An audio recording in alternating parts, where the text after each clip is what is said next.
লন্ডনের বৈঠককে প্রশ্নবিদ্ধ করলে সামনে চলার পথ বাধাগ্রস্ত হবে এমন মন্তব্য করেছেন বিএনপি স্থায়ী কমিটির সদস্য আমির খসরু মাহমুদ চৌধুরী। বাংলাদেশে নিযুক্ত ব্রাজিলের রাষ্ট্রদূত পাওলো ফার্নান্দো ডায়াস পেরেসের সঙ্গে বৈঠকের পর এক ব্রিফিংয়ে তিনি কথা বলেন।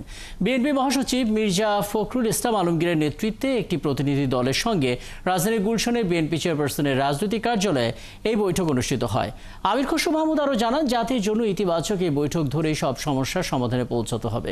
এ সময় ইশরাক হোসেনের শপথ পড়ানো ইস্যুতে সরকারি সিদ্ধান্তে না আসা পর্যন্ত সবাইকে ধৈর্য ধরার আহ্বান জানিয়েছেন আমির খসরু মাহমুদ চৌধুরী।